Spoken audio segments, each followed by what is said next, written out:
So, as I have said, that the physics of the high temperature superconductors really begins at the copper oxide layer and this two-dimensional plane of copper oxide, and in between these two copper oxide planes you have this sandwich layer, which basically contains the arbitrary oxide, for example lanthanum oxides, and your dopant barium rare earth oxides, your barium or strontium oxides, which are present in this layer.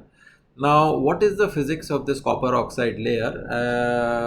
So this copper oxide layer basically is structured in this form where the red circles represent copper and the O and the blue circles represent oxygen and the p orbitals of oxygen. So they are structured in this form of a structure as shown here. The copper, which are the red, and the blue atoms in between are the oxygen atoms, and the p orbitals are having some sort of an overlap with the copper atoms. Now, if you look at the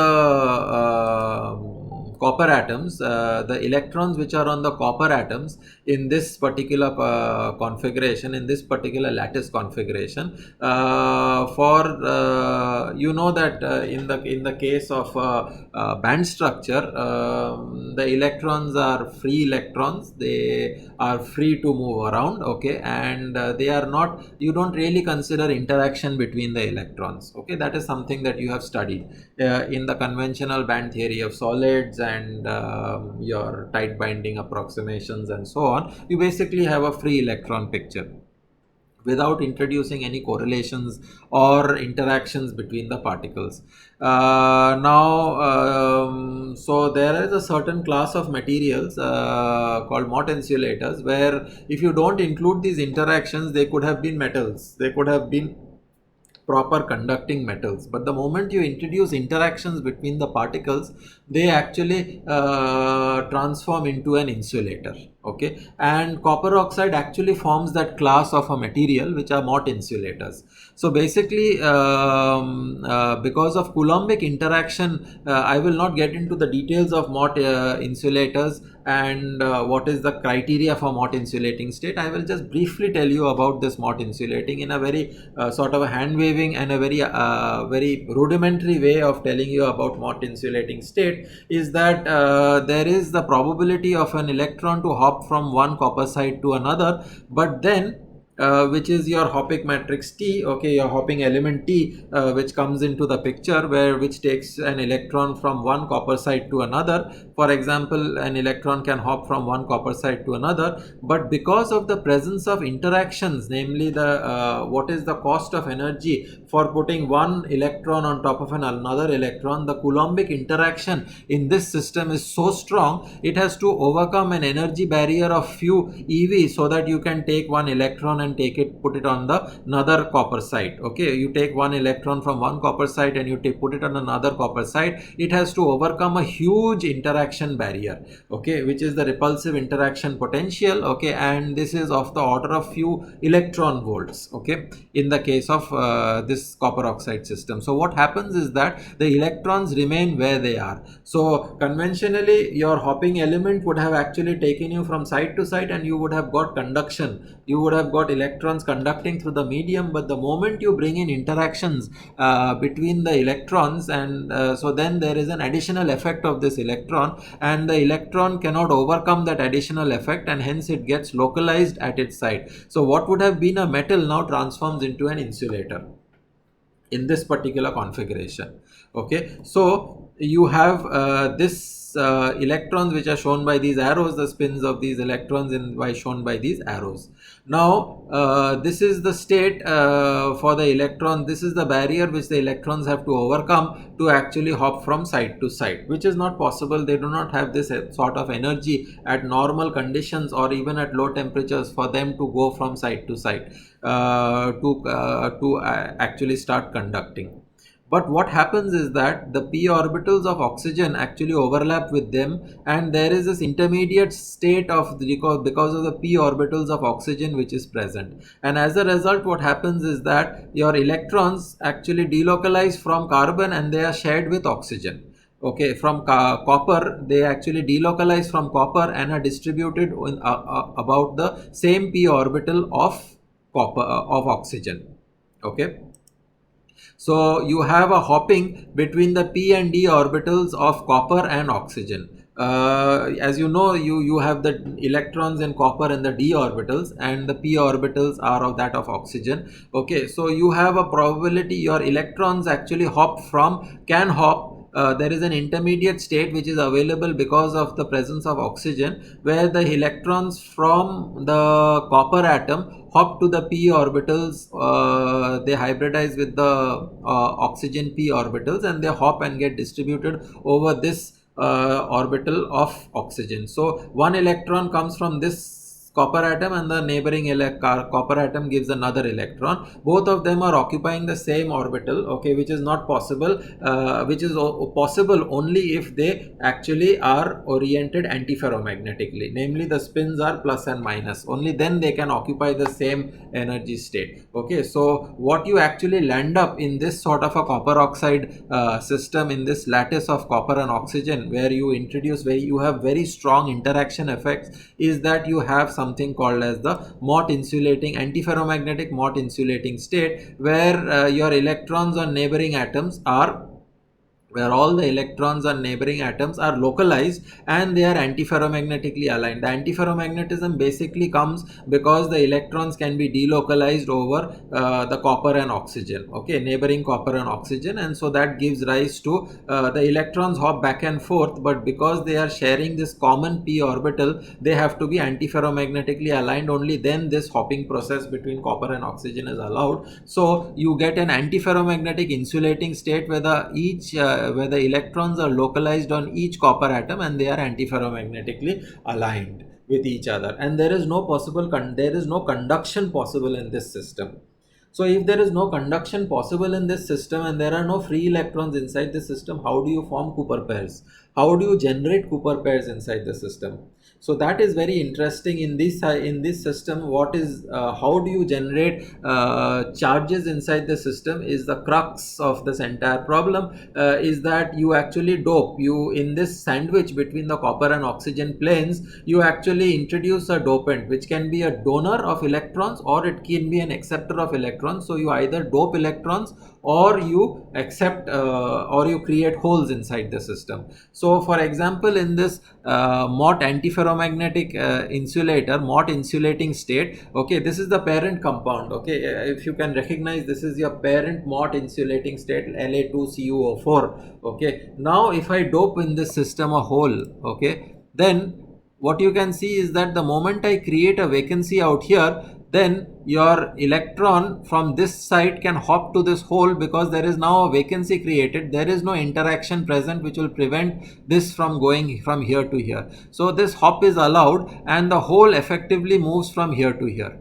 Okay, so whereas the electrons begin to hop, the holes begin to migrate in the opposite direction, and there is an electron hole migration which is created. Okay, and charge conduction occurs. The antiferromagnetic long range antiferromagnetic order is lost inside the system. As you can see, this one comes here to here, and there is no need to maintain now the antiferromagnetic order because they are not really using your oxygen p orbitals for creating. There is just an intermediate state, and so you actually no longer have long range antiferromagnetic order. So as you dope the system, something very significant happens inside the material. You start melting this Mott insulating state. This antiferromagnetic Mott insulating state is melted, and people actually say that there are even these charges that are being generated inside the system, they actually organize themselves in patterns. You can have checkerboard patterns of charge stripes. So there is people have actually visualized some of these things, and they feel that the charge distribution of these electrons and holes, there are stripe-like phases which form inside in these copper oxygen planes, how the electrons and holes distribute themselves, forming stripe-like patterns, that they are responsible ultimately. They in some way, formation of these stripe-like phases of charges of electrons and holes distributing inside the material, the moment you dope the system, is in some way responsible for generating high temperature superconductivity inside these materials. So this is a very, very interesting and very, very exciting area of investigation. It is of course very mature. A lot of people have for years together tried and explored the physics of these high temperature superconductors, and still there is really no consensus as to what is the mechanism of high temperature superconductivity. People think that fluctuating Cooper pairs, fluctuating antiferromagnetism in this via mediated via magnons and so on and so forth, where the electrons are not only exchanging phonons with each other, they also might be exchanging spin fluctuations with each other and so on. These are the type of theories which have gone around, where exchange of these spin fluctuations may mediate a stronger Cooper pairing inside the system and so on. So there have been various sorts of ideas which have been presented, but none have been really established in the context of high temperature superconductors. So I just wanted to give you an overview of some of these aspects, and as I said, when we go towards BCS theory and look at the superconducting gap, I might tell you a little bit about the nature of the gap in these high temperature superconductors. So with this few words, let me continue. Okay.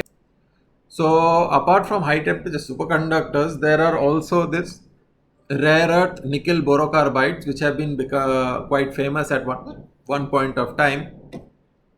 So they have this RNi2B2C. These are carbon-based superconductors, okay, where R is a rare earth, nickel, B is boron, and C is of course carbon. Okay, and you can have the rare earths as yttrium, lutetium, holmium, dysprosium, erbium, and so on. Okay, and their structure is also actually quite interesting. For example, here you have the rare earth plane with a carbon atom in between. Then there is this net of nickel and boron, and then again you have this rare earth, then you have another net of this nickel and boron, and then again you have rare earth carbon layer. So this is like the unit cell, structural unit cell of formula unit of your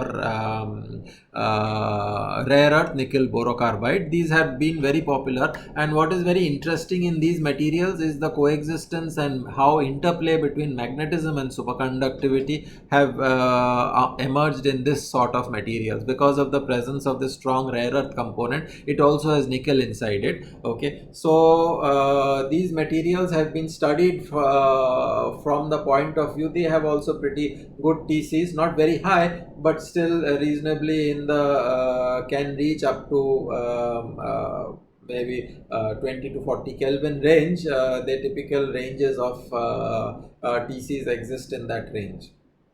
So these materials are also very interesting class of materials, and the interesting aspect is relating to magnetic and superconductivity. How can magnetism and superconductivity actually coexist together in this, or is there any such coexistence and competition inside this class of materials?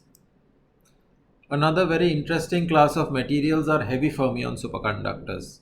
Now, if you recall that in heavy fermion, if you recall for free electrons, you have the specific heat which varies linearly with temperature at low temperatures. This is a Sommerfield's constant, and at high temperature there is the phononic contribution to specific heat, which is this AT cube term. So if you go to very low temperatures, you basically have only the linear temperature dependence of specific heat, and from the linear temperature dependence of specific heat, you basically, it's proportional to the mass of the electron, and so you get an idea of the effective mass of the electron. Now it turns out that there are certain class of materials, for example this cerium copper silicate system, where if you go to low temperatures and measure the specific heat of the material, then the Sommerfield's constant turns out to be pretty high, and the the effective mass of the electron can be typically 1000 times larger than the mass of a free electron. Okay, so these type of materials are called heavy fermion materials, which have a very interesting physics, and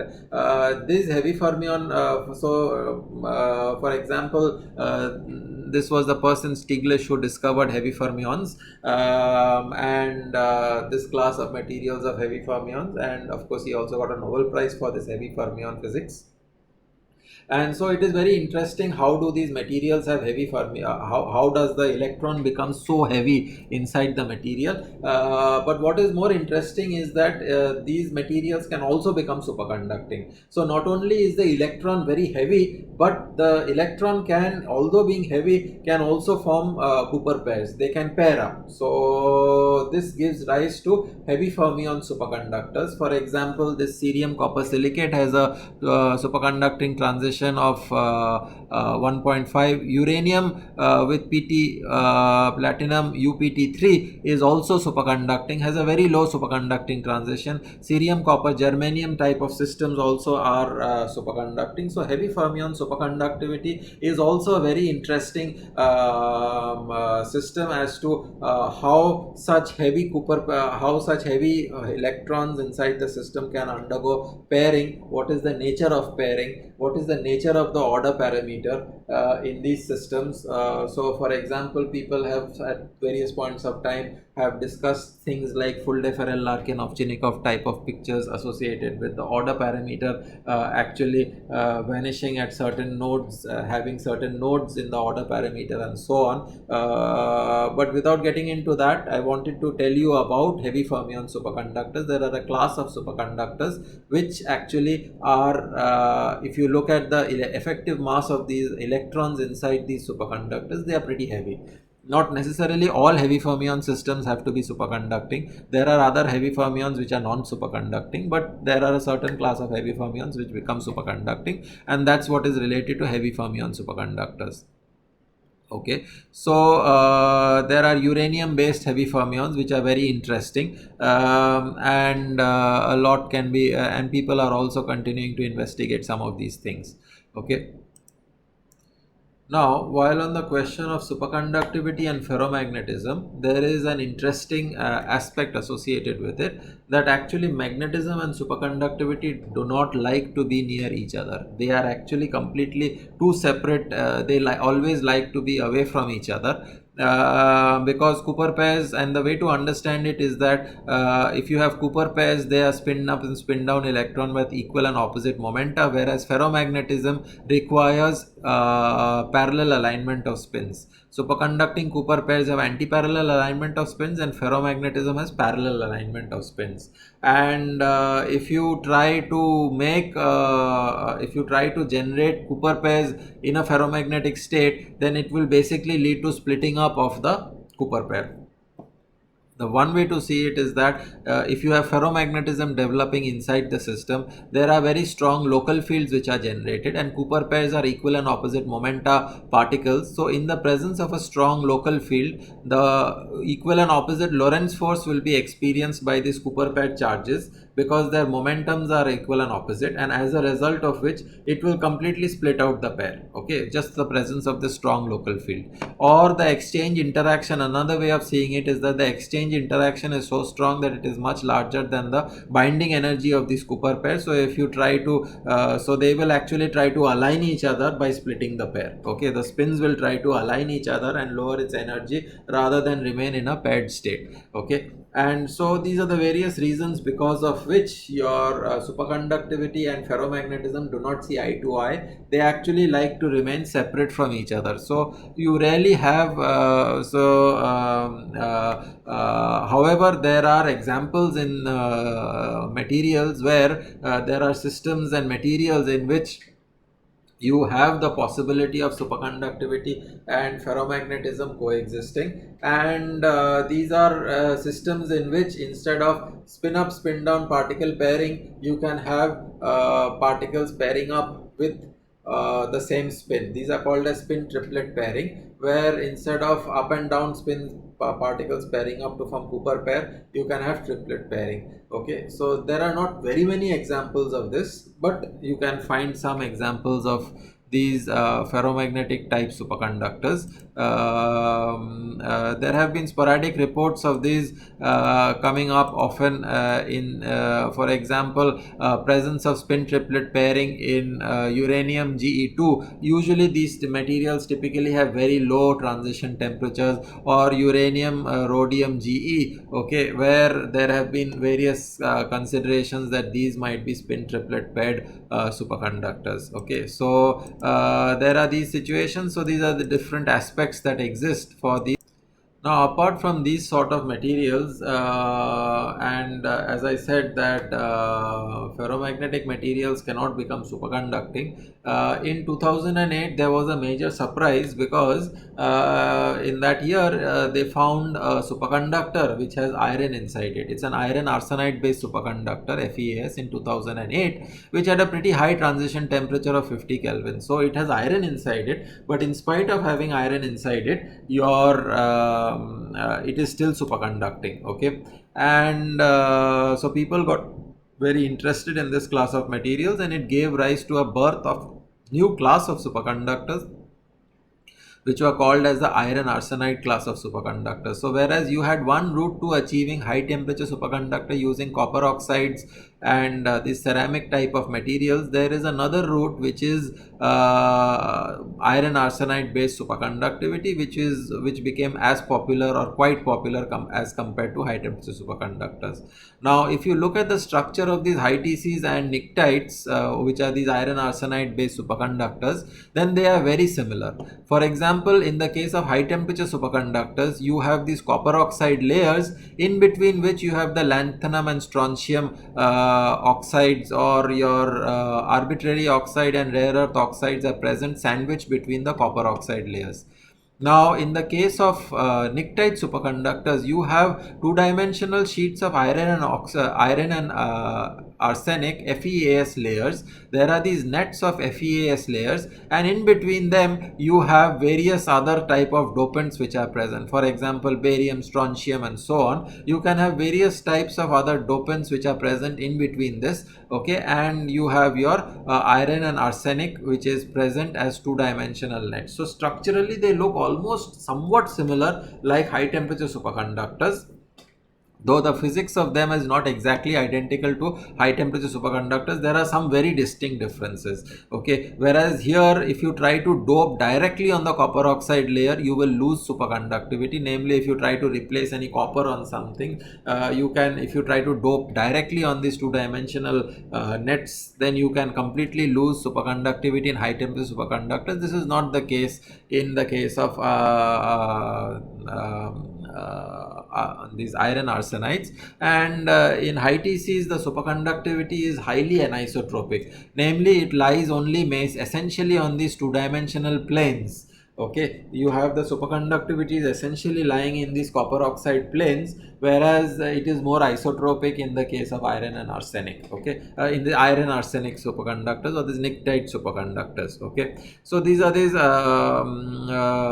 just like iron and arsenic, there is this new class of superconductors, iron selenium based superconductors, and so on. So there is a whole slew of new superconductors which are being discovered. If I come to the nature of the phase diagram, although the high TC and pnictides are different to some extent, again they are quite similar, have some similarities. So if you take the lanthanum calcium copper oxide, parent compound is an antiferromagnetic insulator. As you dope say a strontium inside it, you start decreasing the Néel temperature. Then you have the strange metal phase, and as you dope more, then between these two ranges of 0.05, 5% and 25% of doping by strontium, you have the superconducting dome, and at say close to 15% you have the maximum TC in this superconductor. So this is the phase diagram. You have an antiferromagnetic insulating phase, you suppress it with doping, and then you get the superconducting dome.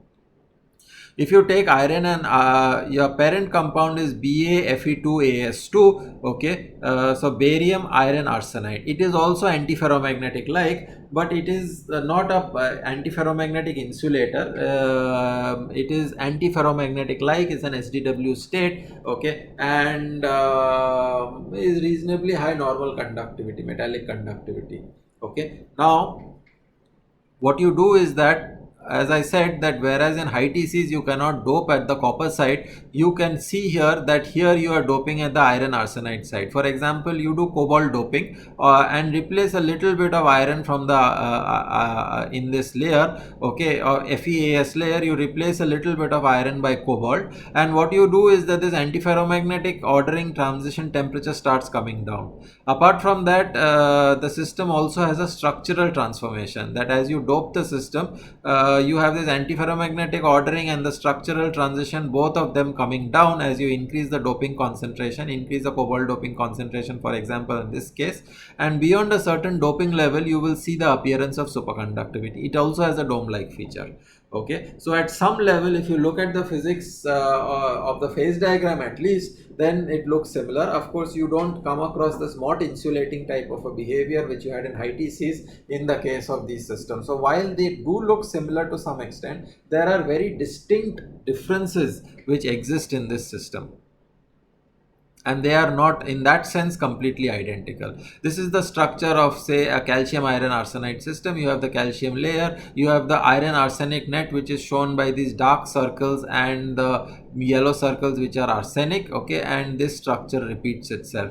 And then what you can do is that you can dope something on the iron side, okay, and you can get superconductivity as you remove some of the iron atoms per unit cell, and you put in some other atoms. You can either electron dope or you can hole dope. In either cases, you will start developing superconductivity inside the material. Okay, so this is as far as iron arsenide. Now, before I end, it would not be right without ending, without saying something about a very modern class of materials called topological insulators. These are basically insulators, and this course cannot get into the details of it. I will just give you very broad overview and just talk about it without showing you any slides. But is something you should be aware of is you have something called as topological insulators. This is a very specific and very distinct type of materials where you have an insulating core which is surrounded by a metallic surface. It's a thin two-dimensional metallic surface which encases an insulating core. These are 3D topological insulators. You also have 2D topological insulators where you have a film, a thin film, where it's a 2D like film where away from the edges you have a bulk insulating state, and you have conducting currents edges at the edges. So these are topological insulating state. They are very different from conventional insulators. And if you bring a topological insulator in contact with a superconductor, then through something called as a proximity effect, which I will hope to do when I do the Ginzburg-Landau theory, then through the proximity effect you can induce a little bit of superconductivity into these topological insulators, and then you get an exotic topological insulating state. And then one can ask the question, what is the nature of this sort of a system where you have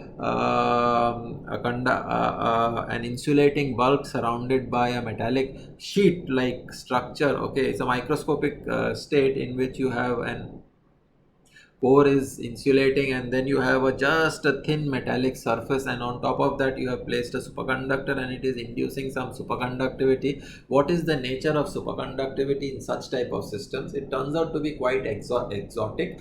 Okay, and there is something called as Majorana fermions which are supposed to be existing in these type of structures. Without getting into any of those details, I just wanted to introduce that there are these other class of materials which are also studied. Similarly, just like topological insulators and superconductors, you bring them close together and then make a junction out of it, and then you get this bilayers of topological insulator and superconductors. One also makes bilayers bilayers of ferromagnetic materials and superconductors, where you bring a ferromagnet and a superconductor close together, grow them, and you get a bilayer, and then you study its properties. You study how is superconductivity surviving in the presence of ferromagnetic order inside the system. And so such type of artificial structures are also grown. It's also, people also look at superconductivity at very low dimensions, namely make nanoparticles of superconductors. And when you make nanoparticles of superconductors, you have confinement effects, where actually the electron is confined in a very small size, and because of the confinement, you know that you get very distinct states which are present inside the system. The energy states become quantized when you have very large, very small confinement of these particles. And then you have well separated energy gaps between the energy levels. So if your particle size goes below a certain diameter, the energy gap between the electron levels could be larger than the superconducting gap inside the system, and then the system can lose superconductivity. Various effects are there at very low dimensions. So there are very many different types of problems and materials which have been studied in the context of superconductivity. This was just to give you a broad overview of some of these areas. Okay, you will have to, if you have to pick up a particular area and then explore more deeper and deeper into it if you want to study it further, because each of these topics is very deep, and there are a lot of been studies which have been going on for years together in these areas. Okay.